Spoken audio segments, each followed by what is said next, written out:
الحمدللہ رب العالمین والصلاة والسلام علی خاتم النبیین اما بعد فاعوذ باللہ من الشیطان الرجیم بسم اللہ الرحمن الرحیم۔ پڑھیے الصلاة والسلام علیک یا رسول اللہ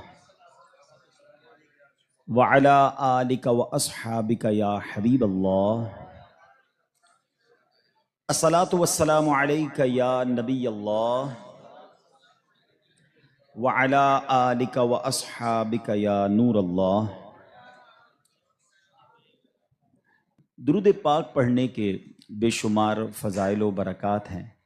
کاروباری حضرات بعض اوقات اس طرح کے وظائف پوچھتے ہیں کہ کوئی ایسا وظیفہ بتائیں جس میں کاروبار میں برکت بھی ہو، ناگہانی آفتوں مصیبتوں سے ہم محفوظ ہو جائیں، ہماری کوئی پروٹیکشن ہو جائے۔ تو میں ایک حدیث پاک آپ کو سنانا چاہتا ہوں۔ میرے آقا علیہ الصلوۃ والسلام فرماتے ہیں، جس کا مضمون ہے کہ جو شخص مصیبتوں اور پریشانیوں میں ہو اسے چاہیے کہ مجھ پر کثرت سے درود پڑھے کہ درود مصیبتوں اور پریشانیوں کو لے جاتا ہے۔ یعنی اگر کسی بھی تکلیف میں ہیں، اگر آپ چاہتے ہیں کہ وہ تکلیف، چاہے وہ بیماری ہے، چاہے وہ بزنس کی پرابلم ہے، واٹ ایور کلیمٹی اور پرابلم یو ہیو، درود پاک وہ وظیفہ ہے جو مشکلوں کو آسان کرنے والا وظیفہ ہے۔ اچھا، پھر اگر بینیفیشل کی بات کریں، ہم کاروباری لوگ ہیں، ہم ملٹیپلیکیشن آف بزنس کو غور کر رہے ہوتے ہیں کہ یار کدھر سرمایہ لگائیں یا کدھر سے آسانی کے ساتھ جو ہے وہ منافع کمایا جا سکے۔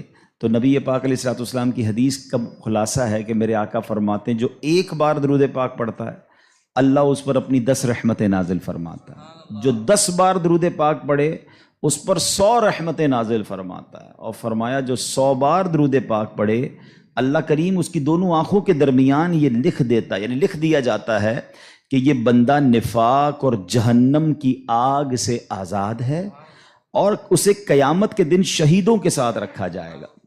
اب مجھے بتائیں، ہر درود پر ملٹیپلائی بائی 10 رحمتیں۔ اب میں اگر گھر سے نکلتا ہوں، فیکٹری پہ جا رہا ہوں، آفس پہ جا رہا ہوں، اور درود پاک پڑھ کے جا رہا ہوں اور پڑھتا ہوا جا رہا ہوں، تو پروٹیکشن کتنی خوبصورت ہے کہ مجھ پر ہر وقت رحمتیں برس رہی ہیں۔ اور اگر کم از کم 100 بار دن میں درود پاک پڑھ لے تو یہ انعام کیا کم ہے کہ جہنم کی آگ سے بچ جائیں اور قیامت کے دن شہیدوں کے ساتھ حشر ہو جائے۔ تو اللہ مجھے بھی آپ کو بھی فضول کاموں سے بچ کر کثرت سے درود پاک پڑھنے کی توفیق عطا فرمائے۔ آئیے محبت سے درود پاک پڑھ لیں۔ صلو علی الحبیب صلی اللہ تعالی علی محمد صلی اللہ علیہ وسلم۔ بخاری شریف کی حدیث سے میں آج اپنے اس ٹاپک کا آغاز کروں گا۔ جو ٹاپک میں نے چوز کیا ہے، جیسے آپ یہ واقعہ سن لیں گے تو پھر انشاءاللہ مزید ایلوبریٹ کرنا آسان ہو جائے گا۔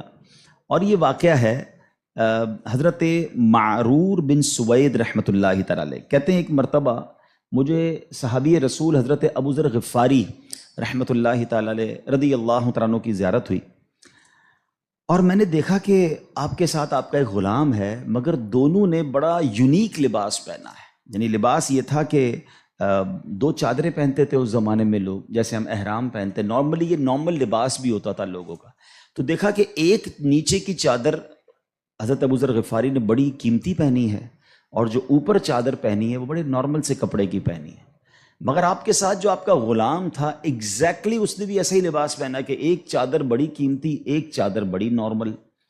تو وہ کہتے ہیں میں نے کہا حضرت یہ آپ کیسا دونوں لباس پہن کے گھوم رہے ہیں؟ آپ آقا ہیں، آپ دونوں چادریں قیمتی پہن لیتے، غلام دونوں نارمل سی چادریں پہن لیتا۔ غلام اور آقا میں فرق بھی ہو جاتا اور پراپرلی ڈریسڈ اپ بھی ہو جاتے آپ۔ پیسے تو آپ نہیں لگائے نا، مطلب خریدا تو آپ نے۔ تو یہ کیسا طریقہ ہے کہ ایک چادر نارمل اور ایک چادر قیمتی؟ تو حضرت ابو ذر غفاری رضی اللہ تعالیٰ نے جو جواب دیا، that is actually my topic of today's speech۔ وہ کہتے ہیں کہ بات یہ ہے کہ جب میں نیا اسلام لایا تھا، اب یہ جو واقعہ میں سنانے جا رہا ہوں نا، اگر اس کو پراپرلی سنے تو رونگٹے کھڑے کر دیتا ہے۔ وہ کہتے ہیں کہ میرے ساتھ معاملہ جو تھا وہ ایک غلام سے میری بحث ہو گئی، جو غلامی سے تو آزاد ہو گئے تھے، مگر وہ ایکچولی ہی belongs to the Ghulam family, کیونکہ وہ آزاد ہوئے تھے، حبشی تھے، افریقن تھے، اور وہ کوئی اور نہیں، وہ حضرت بلال حبشی تھے۔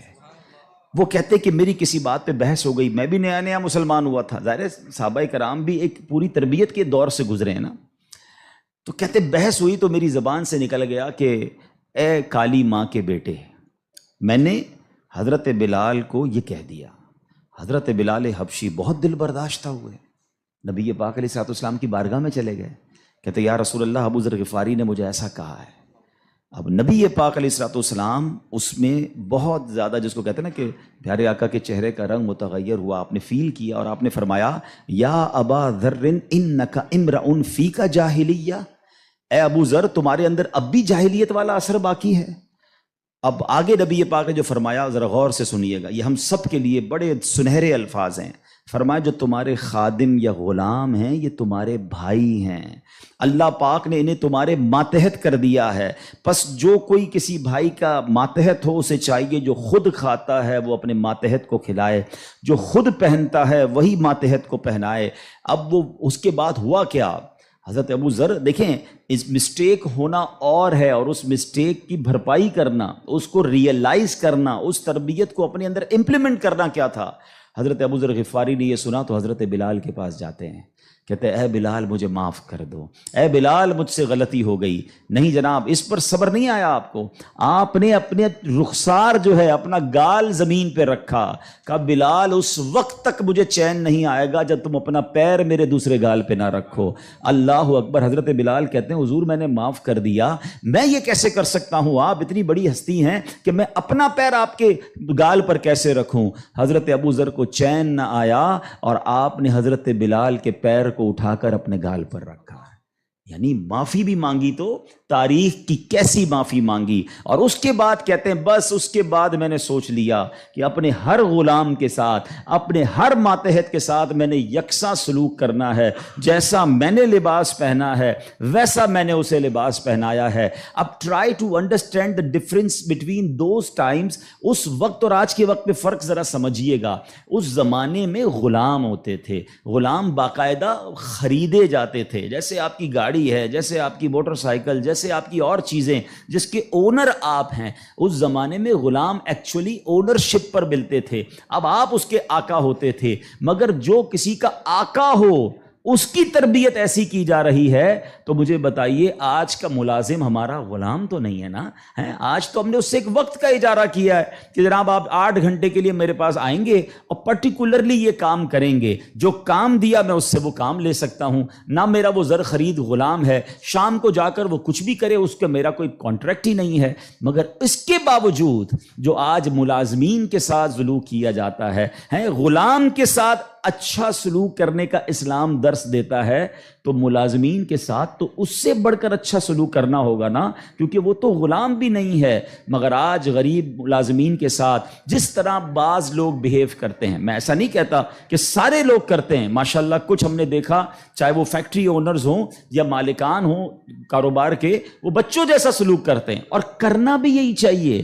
وہ غریب ہے تو اس کا مطلب یہ نہیں کہ اس کے پاس دل نہیں ہے، اور اسلام ہمیں حقوق بیان کرتا ہے اور ہمارے صحابہ نے اس کو کس طرح امپلیمنٹ کیا۔ اب یہ ایک بات ذہن میں رکھنی ہے، نبی پاک کی ایک حدیث یاد رکھیے گا، میرے آقا علیہ الصلوۃ والسلام فرماتے ہیں من آذا مسلما فقط آذانی ومن آذانی فقط آذ اللہ، جس نے کسی مسلمان کو تکلیف دی۔ اب اس میں کہیں بھی ایسا نہیں ہے کہ اپنے برابر کے مسلمان کو تکلیف نہیں دینی ہے، میں چیمبر آف کامرس کا ممبر ہوں تو کسی چیمبر آف کامرس کے ممبر کو تکلیف نہیں دینی، میں فیکٹری مالک ہوں تو کسی فیکٹری مالک کو تکلیف نہیں دینی، میں ایک ایلیٹ کلاس یا اچھی کلاس کا رہنے والا ہوں تو اپنی طرح کے لوگوں کو تکلیف نہیں دینی۔ یہ مطلقاً حدیث ہے، من آذا مسلمن، ٹھیلے والے کو بھی تکلیف نہیں دینی جو مسلمان ہے، جو جناب میرا ملازم ہے اسے بھی تکلیف نہیں دینی، جو میری فیکٹری کا دروازہ کھولتا ہے مجھے اسے بھی تکلیف نہیں دینی۔ بلکہ میں آپ کو سچ بات بتاؤں،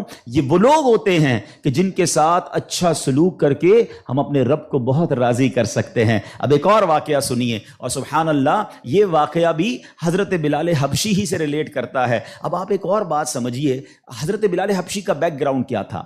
حبشہ جو ہے وہ ایتھوپیا کو کہتے ہیں، آج کل وہ ملک ایتھوپیا ہے، ٹھیک ہے نا؟ اٹ مینز وہ افریقن تھے، عرب کے اندر ایک افریقن غلام کے طور پر وہ آئے تھے، اور آپ نے بہت ڈیفیکلٹ لائف اسلام کے لیے گزاری۔ جو آپ کا آقا تھا نا امیہ، میں نے وہی کہا کہ باٹ کر لیتے تھے، خرید لیتے تھے، وہ بہت سخت اسلام دشمن تھا۔ اب امیہ کو جب پتا چلا کہ حضرت بلال مسلمان ہو گئے، اب اس نے حضرت بلال پر مظالم کے پہاڑ توڑ دیے. ابھی حیدرآباد میں ہم لوگ موجود ہیں, گرمی کا سیزن ہے, ہم شاید 10 منٹ بھی باہر گرمی میں کھڑے نہ رہ سکیں اس وقت, لیکن مکے کی گرمی, جن کو جو گئے مکے مدینے میں, حضرت بلال کو تپتی ریت پر وہ لٹاتا تھا. اجر عطا فرمائے حضرت ابو بکر صدیق رضی اللہ تعالیٰ عنہ کو. دیکھیں حضرت ابو بکر صدیق بھی بزنس مین تھے, یہ میرا ٹاپک نہیں ہے, ورنہ ایک بہت خوبصورت یہ بھی ٹاپک ہے کہ ہمارے صحابہ جو بزنس مین تھے انہوں نے کہاں کہاں پیسے خرچ کیے. میں اور آپ بھی کرتے ہیں, but what a right investment they did on that time. حضرت عثمان غنی کی انویسٹمنٹ دیکھیں, آج بھی حضرت عثمان غنی کا وقف مدینے میں جاری ہے, آپ کے علم میں ہوگا. بہرحال حضرت ابو بکر صدیق گئے اور امیہ سے کہا کہ بلال مجھے بیچ دو. اب امیہ جو تھا نا وہ بڑا شیطان تو تھا ہی, اسلام دشمن تھا. حضرت بلال سے اس کا بغض کی وجہ بھی یہی تھی. تو اس نے مثال کے طور پہ, اس وقت مارکیٹ ریٹ تھا 500 درہم, میں مثال کے طور پہ اس نے کہا میں 1000 درہم لوں گا. آپ نے کہا ٹھیک ہے. حضرت ابو بکر کہتے ہیں کہ نہیں اب 2000 لوں گا. سودا ڈن ہونے کے بعد کہتا ہے اب 2000 لوں گا. آپ نے کہا اوکے. کہا 3000 لوں گا. آپ نے کہا اوکے. وہ قیمت بڑھاتا گیا, حضرت ابو بکر صدیق اوکے کرتے گئے. اب ایک پرٹیکولر بڑی بگ اماؤنٹ پر حضرت بلال کی ڈیل ہو گئی. امیہ کہتا ہے اے ابو بکر, میں نے تو تمہارے بزنس کے بڑے چرچے سنے تھے, مجھے تو یہ پتا تھا کہ تم جو ہے بڑے جانچ کر بڑی طریقے سے سودا خریدتے ہو, اتنا مہنگا یہ حبشی غلام خرید لیا. حضرت ابو بکر کے تاریخی الفاظ سنے, وہ کہتے ہیں امیہ تمہیں کیا معلوم بلال کی قیمت کیا ہے, تم اس سے زیادہ مانگتے میں اس سے زیادہ تمہیں دیتا. اللہ اکبر. رقم دی حضرت بلال کو لے کر نبی پاک کے پاس. اب ذرا سنیے گا, جب نبی پاک نے حضرت بلال کو دیکھا نا, کہا حضرت ابو بکر کہتے ہیں یا رسول اللہ بلال حاضر ہے, بلال کو آزاد کروا کے لایا ہوں. نبی پاک فرماتے ہیں اے ابو بکر, بلال کو خریدنے میں جتنے پیسے خرچ کیے تھوڑے پیسے میرے بھی اس میں شامل کر لو. اتنا پیار. اور حضرت بلال کے اس بیوٹیفل ڈیل میں حضرت ابو بکر نے کہا حضور میرا سب کچھ آپ ہی کا تو ہے, اگر میں نے کچھ خرچ کیا تو حضور یہ سب آپ کا ہے. اب حضرت بلال کا یہ بیک گراؤنڈ تھا, یاد رکھیے گا. اب مکے میں بڑے بڑے سردار بھی مسلمان ہوئے. آپ سب کو یاد ہونا چاہیے اسلامی تاریخ کا ایک ٹرننگ پوائنٹ تھا, اور وہ ٹرننگ پوائنٹ تھا فتح مکہ. ٹھیک ہے نا, فتح مکہ سے پہلے 10,000 لوگ مسلمان ہوئے. میں تھوڑا سا 1-2 منٹ میں تھوڑا سمرائز کر دوں تاکہ آپ میرے ساتھ اور انوالو بھی ہو جائیں, اور یہ تاریخ پتہ ہونی چاہیے. فتح مکہ ہوتی ہے 10 ہجری میں. 10 ہجری کا مطلب 8 ہجری میں, معاف کیجیے گا, فتح مکہ ہوتی ہے 8 ہجری میں. 8 ہجری کا مطلب ہے کہ نبی پاک علیہ الصلوۃ والسلام نے جو 40 سال کی عمر میں اسٹرگل آف اسلام شروع کی, اس کے 13 سال مکے میں گزارے, 8 سال مدینے میں گزارے. 13 اور 8 کتنے ہو گئے؟ 21 سال. 21 ایئرز میں 10,000 مسلمان ہوئے تھے. سمجھ رہے ہیں بات کو؟ اور اب کانکر ہوتا ہے مکہ. جب مکہ فتح ہوا اور تمام مظالم کرنے والے لوگ موجود تھے, سرداران مکہ موجود تھے, اور ان کو پتا تھا آج ہمارے تکہ بوٹی کر دیے جائیں گے, آج ہمارے سر قلم کر دیے جائیں گے, کیونکہ ہم نے تو اتنا ستایا ان کو, مکہ چھوڑ کے مدینے جانا پڑا. مگر اینڈ آف دا ڈے جو نبی پاک کا شاندار فیصلہ تھا کہ آپ نے سب کو معافی کا اعلان فرما دیا, یہاں تک کہ صحابہ کرام کی جن پراپرٹیز پر مکے کے کفار نے قبضہ کر لیا تھا, میرے آقا نے کہا وہ پراپرٹیاں بھی تمہیں ہم واپس نہیں لیں گے, وہ بھی تمہاری ہو گئیں. اس معافی کا فائدہ کیا ہوا یہ سمجھنا بہت ضروری ہے کہ 10,000 مسلمان ہیں 21 سالہ کوشش میں, اور سن 10 ہجری میں آفٹر 2 ایئرز جب میرے آقا فتح مکہ کے بعد حج فرماتے ہیں, جس کو ہم حجۃ الوداع کہتے ہیں, اور خطبہ حج کے موقع پر میدان عرفات میں 1,24,000 صحابہ اکرام ہوتے ہیں. معافی کا فائدہ دیکھ رہے ہیں؟ ہم کہتے ہیں بدلہ لوں گا, دشمنی چلے گی, نسل در نسل چلے گی, مٹا کے رکھ دوں گا, چھوڑوں گا نہیں. لڑائی کر کے دیکھ لو یا معاف کر کے دیکھ لو. ایک معافی نے اسلام کو کہاں پہنچایا؟ 10,021 سالوں میں, اور معافی کے بعد ودن 2 ایئرز 1,24,000 صحابہ کہاں موجود ہیں؟ عرفات کے میدان میں موجود ہیں. اینڈ فرام دیٹ ڈے, ایک اور بات, ہسٹری پڑھیے اسلام کی, فتح مکہ کے بعد اسلام نے جو ٹیک آف کیا ہے, آج تک اسلام پیچھے نہیں گیا. 200 کروڑ مسلمان ہیں آج دنیا میں. یہ فیضان ہے فتح مکہ کے اس اعلان کا, لا تثریب علیکم اليوم, آج تم سب آزاد ہو, تم سے کوئی سوال نہیں ہوگا. اور اس کے بعد سے اسلام کو جو عروج ملا. لیکن بھائی تربیت کا ٹائم تھا نا, جب یہ فتح مکہ ہو گیا نا, تو پیارے آقا علیہ الصلوۃ والسلام نے اب مکے کی چابی, کعبے کی چابی ملی, اور اب کعبے کی چھت پہ اذان دینی تھی. یعنی ایک طرح سے یہ ایک وکٹری کا اعلان تھا. تو نبی پاک نے کس کو کہا؟ حضرت بلال کو کہا کہ ایک بلال جاؤ اور کعبے کی چھت پہ اذان دو۔ اب جو سرداران مکہ تھے نا، وہ کہتے ہیں یار ہم اتنے بڑے بڑے سردار، اتنی بڑی فیملی سے تعلق رکھنے والے ہیں، اتنا پیسہ ہمارے پاس، اتنے بڑے قبیلے کے سربراہ، اور آج اتنے عظیم موقع پر جو فتح مکہ کے بعد اذان دینے کا موقع، وہ بھی کعبے کی چھت پر، وہ کس کو دیا جا رہا ہے؟ ایک حبشی غلام کو۔ اللہ اکبر! یہ خبر نبی پاک تک پہنچ گئی کہ کچھ لوگ بے چین ہیں، کچھ لوگوں کو یہ برا لگ رہا ہے کہ بلال کو یہ موقع کیوں ملا، ہم بڑے خاندان والے، ہم پیسے والے۔ پیارے آقا علیہ الصلوۃ والسلام نے ان کو بلایا۔ پہلے تو نبی پاک نے سوال کیا کہ کیا آپ لوگ ایسی باتیں کر رہے تھے؟ کہ جی حضور کر رہے تھے۔ اب نبی پاک نے کیا فرمایا؟ نبی پاک کی گفتگو سے پہلے قرآن کی آیت نازل ہوتی ہے اور رہتی دنیا کے لیے ایک اصول بیان ہو گیا۔ اب یہ اصول مجھے اور آپ کو یاد رکھنا ہے۔ اللہ کریم قرآن میں ارشاد فرماتا انا اکرمکم عند اللہ اتقاکم، فرمایا بے شک اللہ کے یہاں تم میں زیادہ عزت والا وہ ہے جو تم میں زیادہ پرہیزگار ہے۔ یہ وہ فارمولہ ہے جو مجھے یاد رکھنا ہے۔ پیسے والا زیادہ عزت والا نہیں ہے، جناب میں فلاں چیمبر کا صدر تو وزیر نائب صدر تو فلاں علاقے کا ہیڈ تو جناب قومی اسمبلی کا ممبر تو منسٹر یا جناب مل اونر، نہیں، فلاں خاندان میرے سر نیم میں یہ نیم لگتا ہے جس کی وجہ سے میرا بہت بڑا خاندان ہے۔